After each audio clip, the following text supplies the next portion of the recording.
Welcome to British Business with Matt Holland and Charles Smith. How are you, Mr. Smith? Yeah, I'm all right, mate. We're going to have to change that name soon, aren't we? What do you mean? Well, I don't know, it'd be nice to be named in it or something, I think. I named you in it then. It's just not Yeah, I on know. the... Just not on the actual software that holds all Do you the want... episodes. Well, we can discuss equity in the podcast if you want now. No, we don't want to bore everyone with that, do we? But I'm sure there'd be... I think we could get some suggestions on what we could rebrand. What we're saying, to, 90-10? 90%? It's probably 10%? fair. Probably fair. Oh, don't be like that. I'll probably accept it, to be fair. Put in the comments what you think Charlie's equity in the podcast. What I'm worth. Yeah, please tell me what you think I'm worth to this duo here. I think you add a tremendous amount of value, mate. I think you're absolutely top tier.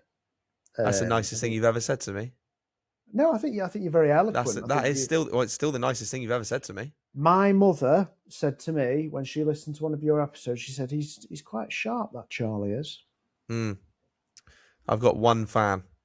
One fan. You got one fan. No, I am. Anyway, so what are we chatting about, boy? This week's episode: making tax digital. HMRC's new rules and what they mean for you, Charlie boy. I don't think these are actually going to. I don't think they're going to impact you actually, which is quite interesting. So we'll get into it. Should we just hit straight up with British Business Facts of the Week, or have you got anything to moan about? You've not had a whinge in a few weeks. Well, you're talking about. Well, fuel prices are pissing me off. Oh shit! What about you? Yeah. Well, you got an electric car, haven't you? Well, I've got an electric car and then I've got a pickup truck. So yeah, it's absolute joke. So one of them is causing me. I was having a little look at. I was out because the our beautiful British government have done loads to help us in the last couple of months, haven't they? In terms of that, they've really stepped in and given some level of assistance. I'll tell you what, though. Go on. Just a thought. Can you just to everyone listening, just take a moment to think about the bin companies out there, because it must be costing them an absolute fortune in fuel. I mean, I think they need to introduce some kind of surcharge. They already have. That have the, Don't get me started. Don't get me started. No, but like there was pound a collection. But there was also there was a report a couple of days ago to say like what the impact have been of this fuel increase in terms of the VAT collection. 20 million quid extra per day in VAT. Right. No wonder they're not quick to assist. But I was looking at the duty. Rachel's hands will be warm. Oh, mate, 52. Was it something like 53 pence per litre? Is made up of duty plus the VAT on the difference, plus the VAT on the duty as well. By the way, so yeah, it's a mega amount of money, and it could be there could be some level of assistance there, but they're not going to be very quick to do it, are they? When they're raking it in from all of us, no, and it's just. We're running local vans here, delivering stuff. And I was talking to Tom about it today. I was like, this is nuts. And you want to be there to supply goods to people as and when they need it. We're not very far away. But when you're paying what? Go on. Do you not think you should put a surcharge on for your deliveries? Like when you just put £1 on, that's fair. Yeah. Oh, yeah. We probably should charge some sort of minimums for deliveries. Really, is what we should do. But we've never wanted to do that. What about a fuel percentage, like DPD? A pound a drop. Yeah, the fuel crisis. Well, it could be, the fuel crisis could not be a crisis, couldn't it? If they decided to do something about it. And 53 pence per litre of petrol or diesel in terms of duty plus the VAT on top of it is quite frankly astronomical and always has been.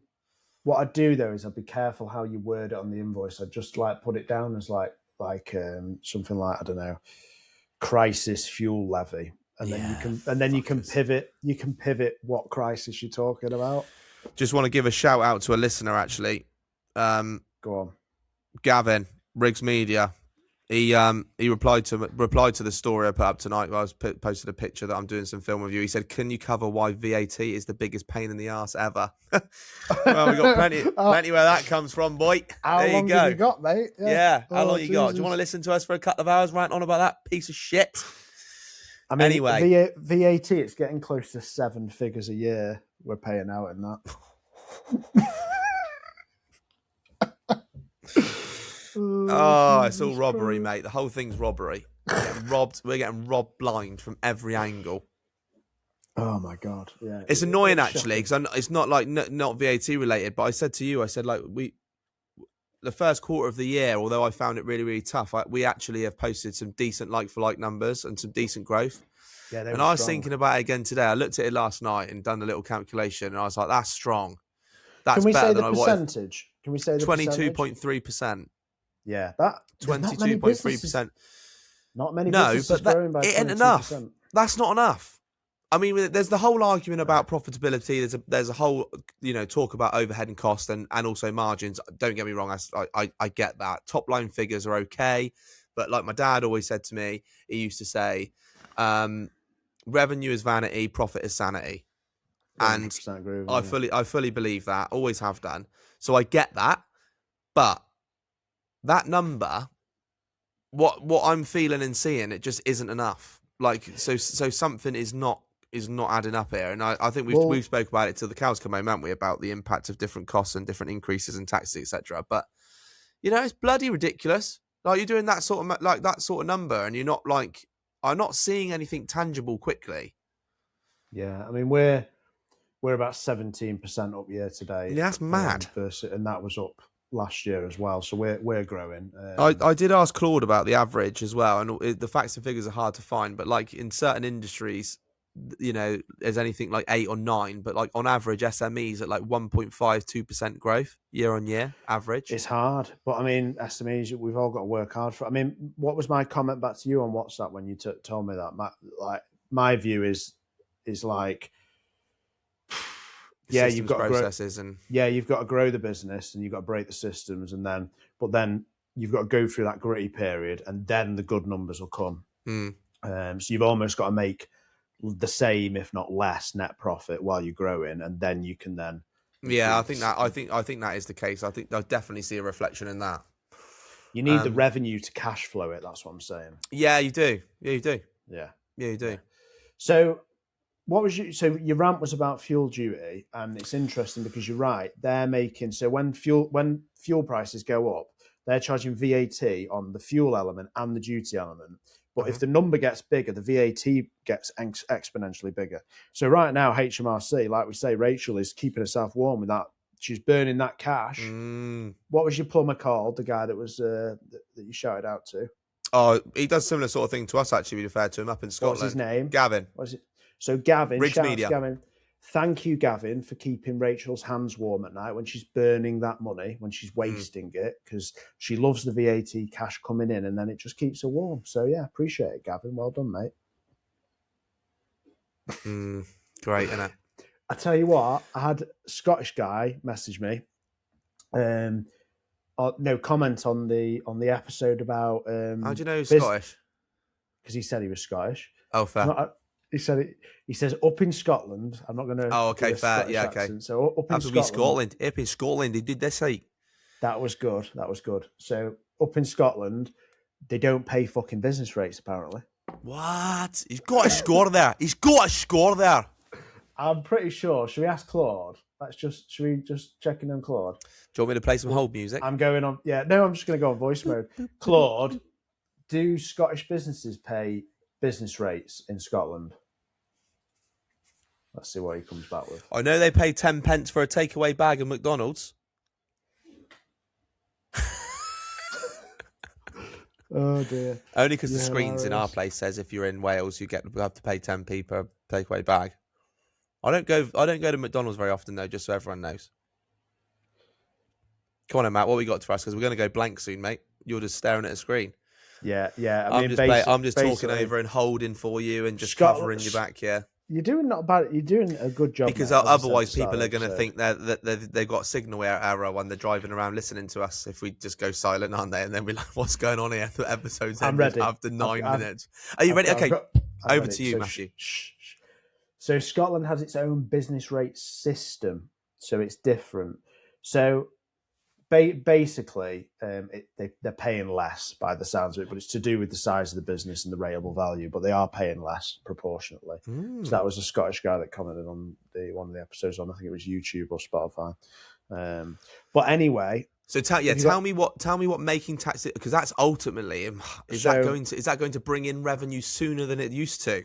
Is that another way to the reason why? Yeah, basically, yeah. Yeah. So she's cash flowing positively, then, isn't she? Yeah. So what's your mate She's called? changing. What rate? What Rigsy? Riggs Media. Riggs Media. No. The guy that you were giving a shout out to. Yeah, Gavin. Riggs Media. Right? So, he's been said so many times. I'm advertising his business. He does what I do. What does he do? He probably does it better. He does it better than me as well, to be fair to him. He does embroidery? Yeah. Will you intro me? Because I need a good embroidery. Oh, fuck off. Oh dear. For context, people, I use not Tassie, Charlie Smith at Workwear Innovation for my embroidery. And he's great. He's top tier. Hey, look, I love that other people do what we do and stuff, and we do similar sort of thing. And if you can share a bit of knowledge between people, then absolutely. And if you don't need embroidery, just visit www.hollandsworkwear.co.uk and we'll sort you out. That's the little ad for you. So, British Business Facts of the Week. The UK, this is why they're doing this. The UK's tax gap, the difference between what HMRC is owed and what it actually collects, stands at an estimated 46.8 billion for the 2023-2024 tax year. Small businesses account for 60% of it. So if you think about it, they're looking at this from a cash flow perspective. It's very similar to, say, your business, where you raise an invoice to a customer, but the customer doesn't pay the money for 30 days because that's the terms that you offer. So HMRC, you do your personal tax return because you're self-employed, and HMRC goes, you owe this much in tax, but then you don't pay it until January. Well, that's what happens if you plan well. So if you do your tax return, so I'm going to start our tax returns for me and the other directors with the accountants in the next month or so. We've got to do intercompany accounts, directors' loan accounts, all this kind of crazy stuff. And then we'll do the personal tax returns. But then we'll know our tax number, and then we'll have 6 months before we've got to pay it.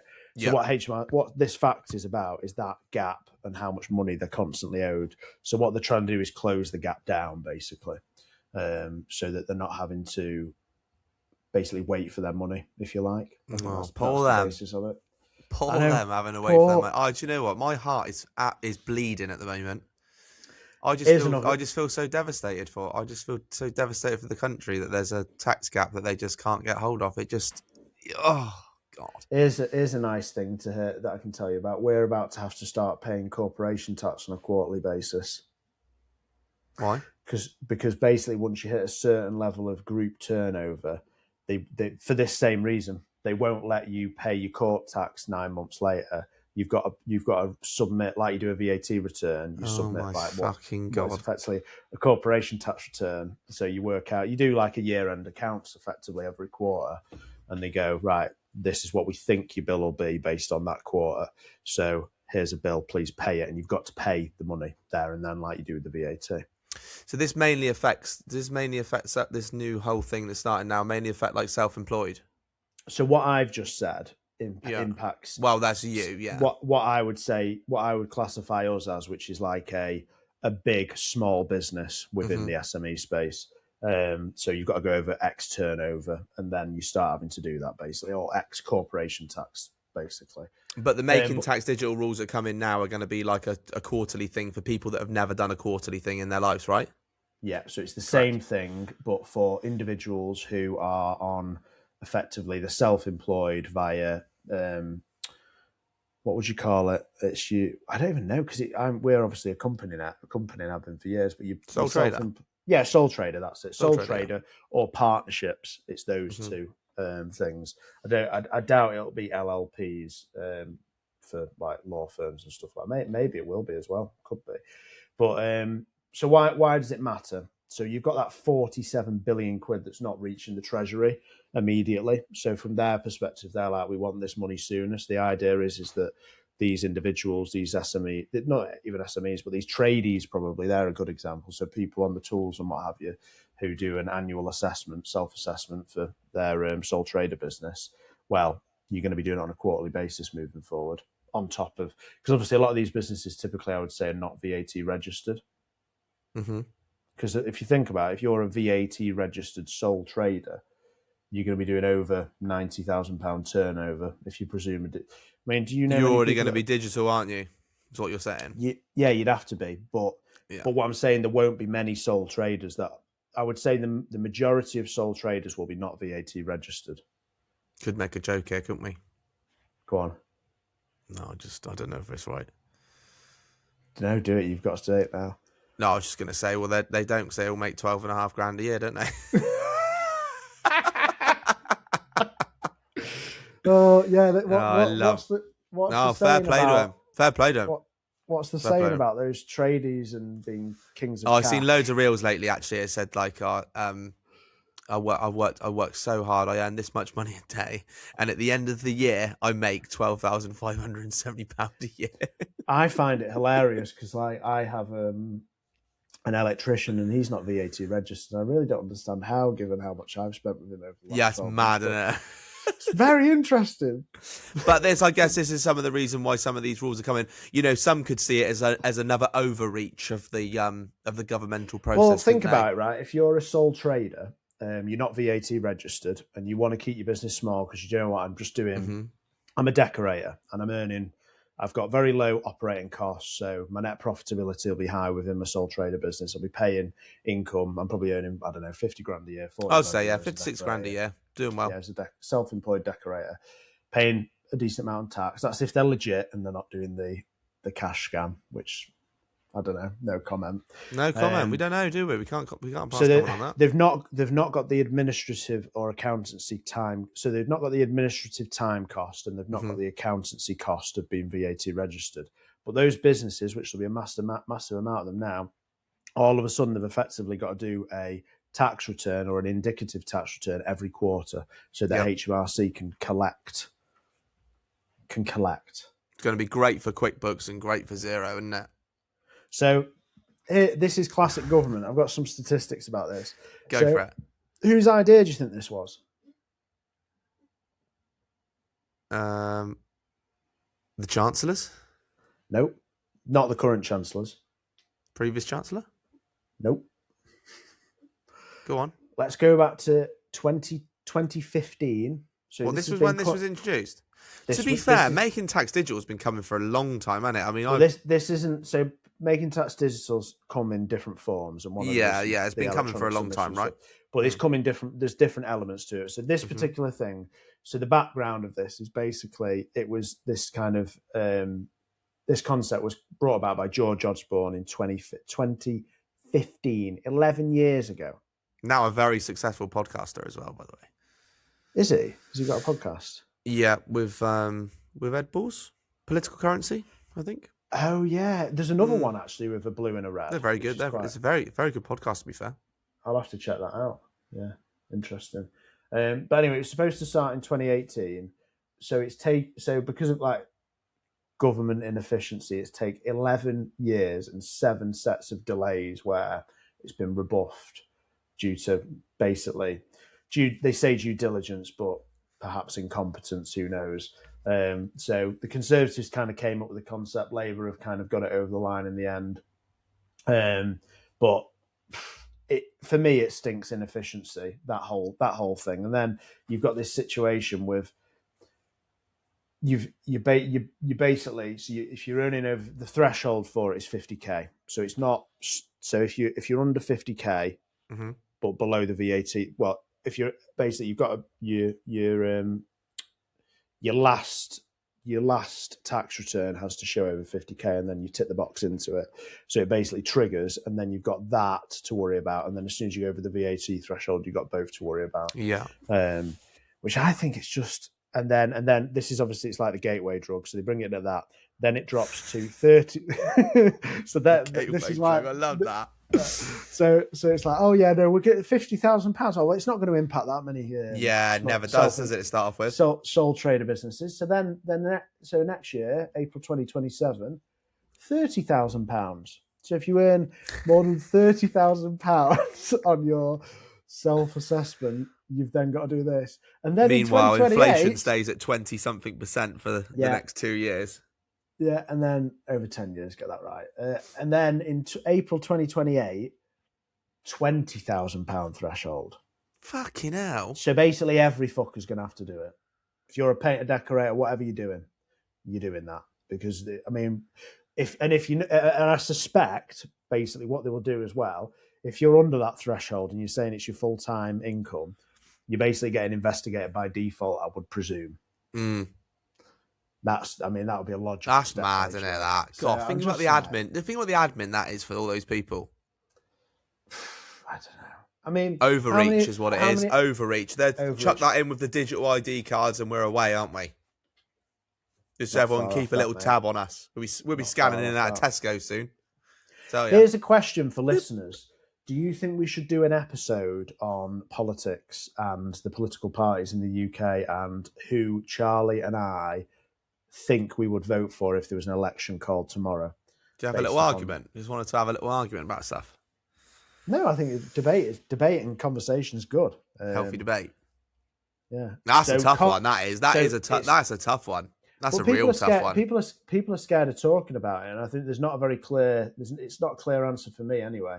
So I think that'll make a good episode. But I know, let's see what the listeners think. Or if you want to just to keep on business and us just slagging off the government, but not saying who we'd vote for, drop a message in the comments. Just let us know what you think, whether we should do a politics episode or not. Maybe it'd ruin for some people if they found out what Charlie's real views are. No, it wouldn't. No. I think I was talking to my dad about this yesterday, to be fair, because he started talking to me about news and stuff, and he said something like, "Oh, I can't trust anything." Oh, I tell you, well, very apt story in the news, wasn't it, at the moment? He said about you can't trust them, can't trust that. I did say to him, I think it's really important that you get you take information from a variety of different sources, and then you use that to make your own mind up. And I think that's the same on the political spectrum as well, where you should be reading and you should be aware of what each person proposing, and then you should be making your own mind up. You shouldn't just be listening to what BBC tell you about Nigel. I completely agree. And ultimately, if you do spend time looking at all those different opinions and those different viewpoints, and ultimately you can form your own. Could not agree more. Do you know what I mean? I follow news, especially you've got to be looking at an array of different information. Yeah, on X as an example, I follow Jeremy Corbyn, Kemi Badenoch, Nigel Farage. I follow all of them. I would say these two are extreme at the two ends. So the Green Party leader, the guy that hypnoptizes women to enlarge their breasts.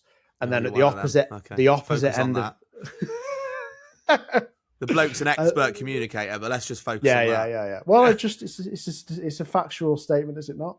That was his business. He's an entrepreneur. Yeah. Fair play to him. Mm-hmm. Yeah. And then follow that person, then follow people like Tommy Robinson, because you've got to hear the bullshit that's coming from. No. Yeah, there's some extremes, Matt. There's a line, mate. There's a line. No, I disagree with you. I think there's a line. No, I disagree. I think it's really important to listen from every angle and hear it all, because you've got these. Because just to be clear, I don't condone what he says. But what I'm saying, I think you need to be aware of it. I think you are right. That's the point, and that's the I think you are. I think you are right there. People don't understand, and they don't. What happens? I think, and this is real, and this is why I'm very pro freedom of speech. I think people should be able to talk about anything within reason, as long as it doesn't cause harm to other people. Mm-hmm. And I think that guy that we just mentioned, he gets close to that a lot, and I think it's dangerous. But I still follow him because I want to hear what he's sprouting off at the moment. Just as I follow Zach Polanski, Jeremy Corbyn, Kemi, all these individuals, these political figures. What's the other one that's a bit crazy? Katie Hopkins. She's funny. On the spectrum, funny. That's what I'm saying. You get what I'm saying? Yeah. But no, I'm the same. I'm very I follow a lot of people. I would say I'm very aware of what people are saying. I pride myself on that as well. I think. I could do more. I think I could do more. I'd love to do to know more, learn more. The reason I follow these individuals that I don't agree with is because I'm probably, if I were to talk about my politics, I'm centre right. That's where I sit. I'm a traditionalist. I believe small estate. I think entrepreneurial people, businesses, that's the way it should work. I like a traditional UK, whatever. I follow these individuals so I can hear what they're actually saying rather than what the BBC or GB News are saying about them. Do you know what I mean? Or what they're deciding to cover. Yeah. Exactly. That's the importance of it, and that's what I would say. So comment below if you want to have a chat about politics, because I think it'd be interesting. The trouble is, it's all inherently linked, isn't it? That's the problem when we talk about some of the things we're talking about. Is that we're talking about making tax digital. Okay, fair enough. That's come about as part of a conservative initiative, aren't they? If you're saying 2015, George Osborne, Conservative Chancellor. So these are all political decisions, aren't they? It's what we said about we talk about like VAT and duty on fuel, and you talk about the employers' national insurance increases and all those other different things that are coming and making it difficult for us to run our small businesses. They are political decisions, and they don't necessarily have to be made because something else could be made to counter it, etc. So they are political decisions. So it's very, very difficult to talk about them without being political, right? Well, my view on it is actually this decision is probably kind of the right decision, because at the end of the day, I think people should pay tax, but it's about how it's done, and that aggressive increase, like dropping of the thresholds over a 3-year period. I'm a bit like maybe it should be longer, and also maybe it should be the case that people are given time to pay options by default when it's implemented, because it's a big cash flow change to individuals. If you all of a sudden go to immediately having a quarter and then you've got to pay it on top of your VAT, I think it'll send some small sole traders into cash flow problems without a doubt, because it's death by 1,000 cuts, isn't it? If you're on the edge and you've been cut 995 times, and this might be the last 5. Do you know what I mean? Like that pushes you over the edge. Just to throw out an alternative argument there as well, surely the way in which that's being structured in terms of like 50,000, you're saying £50,000 then being reduced and then being reduced to capture more. Do you not think that doing that would have a negative impact in the growth of and the activity that what these people are trying to do? Yeah, well, my view. Do you know what I mean? So how many people are going to drop below 50 in order to delay that for another 12 months? When really, should we not be encouraging people to do more, be more active, be more economically active in order to contribute to GDP numbers, etc.? Should we not be encouraging growth? Same with another argument altogether with the VAT threshold, innit? Increase it or decrease it slightly, just put it within reach. It doesn't. No one goes, do you know what? Fuck it. Instead of doing £89,000 next year, I want to push it. So why is it not further afield for some people? I mean, loads of people have talked that, and I know there are political entities that have suggested that as a policy, in terms of like getting rid of it for the first X number of years or increasing the threshold quite considerably. I know lots of people talk about it, and it probably is something that should be considered, but it's another setup basically to say, do you know what? We'll just sit under this threshold for now, shall we? We won't bother about this year, and we'll just cruise again. We're never doing anything that encourages anyone to do more or take on bigger risk or be more active. Or is that just me? There's a few questions there. I don't think we're incentivized. I was rambling, sorry. It's fine. I was trying to just weave my way through some of it. There was a few good points. The point about like incentivizing people to do more and push and grow their businesses. Well, my view is you're incentivized as an individual to do that through the fact we live in a capitalist society. So my view is people that whinge and moan about these things is like, I think it's fine to have a bit of a whinge and moan. I do it a lot, but I also get on with it. And just you play the game, you play by the rules that are set. I think the problem with this is that we're in a situation in the UK now where it's another layer of bureaucracy added on top of other layers of bureaucracy and admin that has to happen and be done by small businesses. And like Shrek's onion. This is why perfect analogy. This is why I describe myself as a traditional conservative, if that makes sense. So centre right. I wouldn't vote for the Conservatives, just for clarity on anyone listening. No chance. And we dipped into that episode. You've asked everyone. You fucking trigger me now. But I wouldn't trigger yourself. Trigger myself. Wouldn't vote for them because I think they've abandoned that kind of alignment. But the reason they've abandoned it is because my view on like traditional conservatism when it comes to economics and business and HMRC and things like that is a simplified state. And this is not simplifying the state. This is making it more complex for SMEs and small businesses, which generate a lot of tax revenue. So if you want to make it more difficult for people so Fred, for example, Fred has decided he wants to be a painter and decorator, and that's what he wants to do with his life. Right? He starts off painting and decorating. Well, all of this, he's got to go and read and learn about that. It's just expected, and the onus is on him as an individual to go off and either pay for the expertise, the accountant's benefit, great for them, or learn it himself. Well, it's quite difficult. Have you ever submitted your personal tax return yourself? No. Have you ever updated anything on Companies House yourself? I have, yeah. That's a fucking ball ache. That's a fucking ball ache. Yeah, well done. That's a ball That ache. is an absolute ball ache. We've got 3 different government gateways for one of our companies because it's just a fucking administrative mess. Now you got to have honestly, one login. It's a nightmare. It is a nightmare. That's the thing that annoys me. That's the thing that I think really, because it distracts the entrepreneurial individuals from executing their entrepreneurial ideas and working on those things. Instead, they're doing admin stuff, which, okay, you get a few odd quid off these smaller businesses, but you slow those smaller businesses down from becoming bigger small businesses. And that's what annoys me. Yeah. So you pay for the privilege as well of like submitting your confirmation statement. Yeah, and it's just it's death it's by fucking hard. It takes ages. Costs. Yeah, it costs you 36 quid or whatever it is. Idiots. But that's why I want votes for the Conservatives, because they brought this in as well, and it's like just more admin on top of it. And I'm just like, what are they doing? And then Labour have probably tweaked it to make it even more onerous, I would presume. But that's a bit of a sweeping statement. So but red tape and bureaucracy and stuff is, I mean, the facets of that in all across the whole of society, isn't there? From planning to all the stuff we're talking about now. It's like it's just mental, isn't it? Really, how hard we make stuff. This is the thing that pisses me off, right? So you're trying to get people to bridge the gap from being, maybe they don't want. No, maybe they don't. Well, you made a comment earlier about us being a capitalist society, and I'm not sure we are anymore. Well, we're heading in the opposite direction to that, or at least it feels like it. They want to punish capitalists. They want to punish people from making money. So that poor bin company, that poor bin company that collects your bins, they've tried to make an honest buck. They've had to put a quid on top of it. We're having to do that because they're getting, done in from both ends by Rachel, bless her. They wouldn't need to, would they, if the state did more to... Exactly. Or they wouldn't have to be as reactionary to protect their margin because of the state being so onerous on them in terms of what they're putting on them. My main thing with this, and this is when I kind of like looked, because what I do for episodes, I look at news and then I kind of have a conversation with Claude and pick out some bits and pieces. And I was like, this is quite a big thing for me.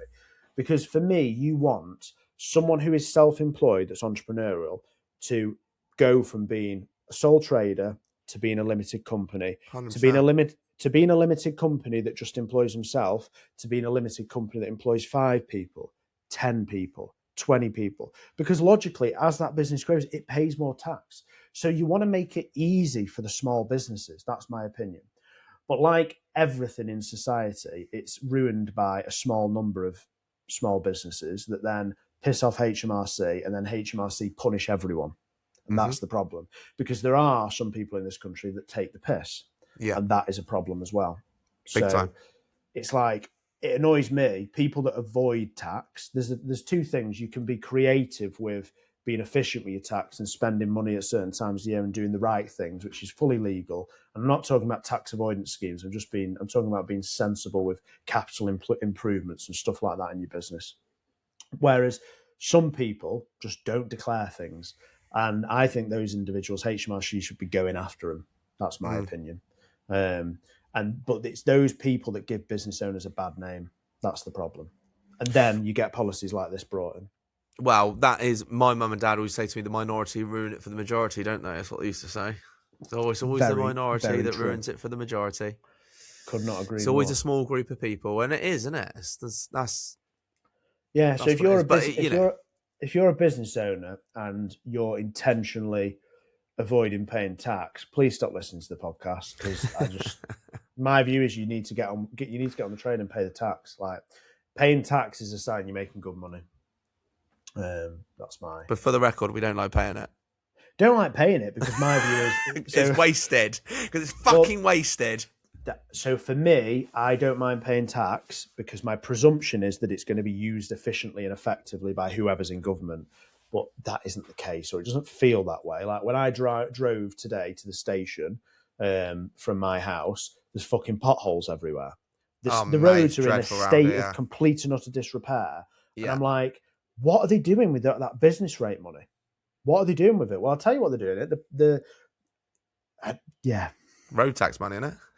Road tax. Well, no, you pay road tax money, but the council it's funded from who fills the potholes in where you live? It's the local council, mate. Yeah, but it comes from the main pot, and then they divvy it up. So it's the whole thing. And if they're not making money, they're not going to spend the money on the potholes, are they? No. So it's a sham. Not happy about it. Shall I hit you with Claude's question of the week? Yeah. Are you sure you're ready for this? Is it a hard one? Do I need to make notes? Maybe. So, anyone listening, I want you to have a think about this, because the whole purpose of Claude's question of the week is to give us all a little bit of a moment to think about our own businesses. And I think, for me, this is what I think should have happened, actually. I think we should be punishing businesses that don't do it correctly. So, if HMRC gave you a choice, you can either do quarterly digital reporting or one annual return, which is how we do it at the moment. But if you make mistakes on a consistent basis, maybe like a 3-strike rule or something like that, you get a 10% fine on top of your tax bill. Which would you pick and why? So if presume you're in that threshold where you're going to have to do this and you work a limited company, which would you go for? Would you go for the admin and the accountancy cost of doing it quarterly? Or would you go, no, I'm going to be legit and I'm just going to do it once a year, but run the risk of having a 10% fine? What if you get it wrong at the end of the year? If you maybe have 3-strike rule. So if you have a 3-strike rule with HMRC, where if you do something dodgy on your VAT return and then this, and then they just come and basically get you. Or maybe a 0 tolerance. What do you think? Like, what are the I think I'd rather do it quarterly. Really? But you've got all the cost of the admin and all the rest of it. But I got that cost of that admin anyway, right? Because I got. Are you talking about? Am I going back to being a self-employed person now? Is that what we're saying? Right. Oh my. Right. So. Sorry, your questions. Claude's confusing the shit out of me. Yeah. Let's go back to ChatGPT. Maybe it's the delivery. As a leader in this conversation, I'll own it and I'll say it's my fault, Charlie. Okay. Right. Right. You are just over the £50,000 threshold. Yeah. Or say in 3 years' time, it's the 20,000 threshold. So you're earning £32,000 a year, self-employed. You're not VAT registered, so you're not doing any level of quarterly accounts. You're just doing it on an annualised basis. They've just introduced this rule. Would you rather carry on with this new rule and have the cost of doing it on a quarterly basis with your accountant, bookkeeper, and the admin of doing it? Or would you rather do it once a year, but just make sure you do it fucking right? I'd probably want to make sure I just do it right once a year. That's my point. Do you know what I mean? Do it right, and nothing needs to change. Yeah, nothing. Then we don't have to. Then they don't have to worry about any of this bullshit, right? That's my point. And if business owners did that and didn't intentionally fuck with their books and not do things properly, now, if it might, if it was limited company wise though, would it not make benefit for me if I was to submit that quarterly? Would I not be? Would I not be a little bit more on top of me numbers? But you know what I mean? I know what you're saying, because I got the layer of cost in there anyway, but they don't. You've got the economies of scale, because I think if you're VAT registered, this can be woven into VAT returns. Yeah, because you're already keeping a book and you're already submitting quarterly anyway. So actually, it would probably assist. It'd probably assist us. I would have thought, because we'd be a little bit more up together and tighter on our systems, processes, and our financial reporting. No, and the reason why it wouldn't is because of the way people use directors' loan accounts in the UK within limited companies. And you've got the whole director's loan account, you've got intercompany accounts within group structures, and it's not, you couldn't have a clear cut off on a quarterly basis. So it's quite complicated, in my opinion, because we've got money moving. We've got money moving up to our holding company, down into smaller companies, kind of all over the show. And then on top of that, I move money out of a company into my personal holding company, out to me, and then I go, do you know what? I've got an entrepreneurial idea. I'm going to move it back into my personal holding company, and then I do an economic activity via that. So it's constant. Money's moving around all the time. You know, you sound like a Swiss bank. Don't be like that. You asked why we won't do it, and I'm giving you. Yeah, no, I like. Thank you. I appreciate your honesty. Yeah. But I understand what you mean. I get that. Okay, I get that now. It wouldn't work at a larger scale, but that's why they've not. That's why it doesn't matter for corporations. That's why they've not introduced it for companies. Yeah, sure. Because of all that. Yeah. So it's only eligible for sole trader businesses. Yeah. What else is going on in Charlie's life? I don't know. Not a lot, really, mate. Much of the same. Have you decided if you need a bigger warehouse yet, or is that kind of? We are moving forward with it. Yeah. Exciting. Have you signed? I think the annoying thing is we don't necessarily need it right now, but you don't have to say anything if you don't want to. No, we are moving forward. Have you signed the lease? No, we're awaiting the legal stuff now. Make sure you. But we had a little meeting. We met with the lesser, and yeah, I think we'll do it. Good. Okay. Exciting. Yeah. That's a whole another layer of cost for you. Yeah. I'd love to say I was really excited about it, but I don't think I am. Or not at the moment. So Charlie's basically operationally. My opinion is you could sweat the asset more where you are, but I get it. So you're thinking of taking the unit next door, which I think is quite exciting. It's similar to us. We're at that point as well where we need. Sorry, my mic's moving. We need more space. So we're buying this warehouse. I think we could stay where we are and be profitable for a long time. Yeah, but at some point, if we've got ambitions to grow the business, we're going to need more space, and then we're in the position then where we might landlock ourselves and we got to ship ourselves off somewhere else. And I just think, do that 3 or 4 years down the line, and it could be fucking awful. Make sure when you negotiate the lease, you've got the ability to assign or sublet, because what you could do is if you get yourself in a situation where you don't want to use all the space straight away, you could sublet part of it out or assign it to another company. Yeah. That's what. So when we're buying this freehold, we're going to potentially be, because we don't need all the space straight away, we're going to maybe do like palletized storage for other businesses. We're thinking about 3PL. There's lots of different things going on. Yeah, that's good. So there's lots of things we can do. Well, I think we'll just pull the trigger on something once we've got the space, and then try and make that work. But we've got a few ideas and a few things kind of ticking away as to what we can do to sweat that new space. So yeah, it is quite exciting. It is quite exciting, I guess. But a headache at the same time, isn't it? Yeah, it is. Yeah. Well, listen, we'll leave the episode there. I mean, just out of interest, what do you think of the British Business Running Club, the ranking positions? Because obviously I'm on number 1. Jacob's number 2. You're number 3. Why are you not pushing it this week? You're behind. I'm just a busy boy, Matthew. To be honest with you, I'm teasing Charlie because we're filming this on the 1st of April, so we don't know what positions are. But well, I'm going to be last. That's a fact. Because if I've done 0 and you ran to the train the other day, I didn't record that. Come on, I'm not like that. No, okay, fair enough. But no, I'm very excited. Actually, I'm very excited. It could be positive, and we've got lighter evenings, got more opportunity to go out there and get at it, haven't we? There's no excuses. No, there's no excuses. I'm going to get some mileage in while I'm in Spain. Let's just say that. Oh. You have a lovely time. I will do, mate. We're filming an episode while I'm out. Yeah, I reckon so, mate. It'd be nice to see your location, wouldn't it? That'll be a good crack. You can add that to list the places you filmed at then as well. Exciting times. What are you home set up for you then next week? Yeah, I reckon. Exciting. Might do it in the garden if it's nice. There we are, big boy. Right. Well, sorry about Charlie's audio from 2 episodes ago as well, because we don't know what went on with that. Do you reckon it was the mic or? Yeah, I reckon so. We'll have to check this one before it goes out on it, but I reckon we'll be all right. It'll be right, mate.